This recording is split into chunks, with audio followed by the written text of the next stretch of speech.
If you've been trying to trade calendar spreads lately and it just hasn't worked, but you find them interesting, I'm going to share with you a little insight that will make your calendar spreads profitable. It's at least one of the more mental shifts that I've coached over the last decade regarding calendar spreads, even iron condors, where a lot of people go wrong with these things.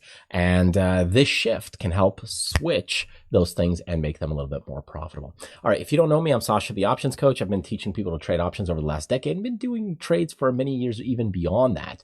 But as far as coaching goes, I also do a lot of classes. And one of the latest classes here that we've got coming up, Calendar Spreads Deep Dive. And if you're interested in this class, just check out our website, optionsblackbelt.com. You can get more insight on this class and a bunch of other classes here that we've done.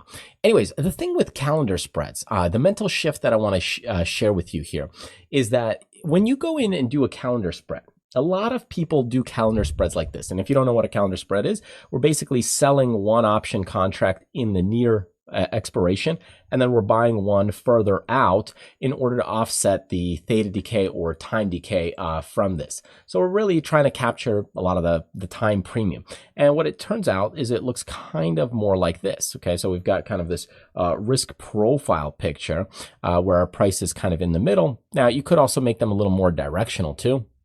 Okay, where price, let's say, is over here and you want the price to go down. So I kind of like some of these directionally as well. It doesn't hurt. Now, going at the money or near at the money works fine too. Now, the thing that will shift your mindset to going in and making this profitable is what a lot of people do when they do calendar spreads is they go in and they do, like, let's say 3 contracts here or 10 contracts all in one spot. And then they try to tweak and adjust it and wrestle with it. I find doing this is a little bit of a bad way to do calendar spreads, because what's nice about calendar spreads is they're right at a specific strike. So let's say you pick a strike and the other strike, that's the one you're buying versus the one you're selling, they're both the same. So if I was to choose 82, I've got an 82 and I've got an 82. It's very simple. It's very linear. It's not like an iron condor where you've got, like, you're buying one, selling one, and they're different strikes. Now with calendar spreads, they're nice in that way that they are the same strike.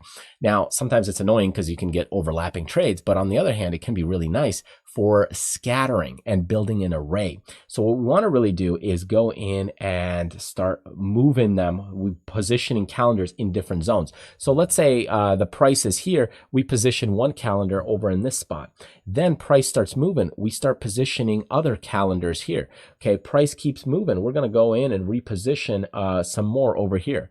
Okay, so we are scattering positions as the calendar or as price is wiggling in different spots and different areas. So this way we have a multitude of calendars, and as it's pulling back, maybe we're taking some off, and as it's pulling forward, we're pulling some of those off. And what we have is maybe 30 plus days until that. So even if you get trapped in a calendar, like let's say you go in and you do a calendar spread right here. And let's say you've got a few of them on already over here, and you start getting trapped over in this spot. Well, remember, you might still have 30 days and this thing is still moving out of place, right? You need to be comfortable with kind of almost the max loss on these things, because there are times when this thing is 10 days to go and you're way over here on price where you can just sell off right back and you can break even, right? I'm not saying you might be fully profitable, but it could come back, okay?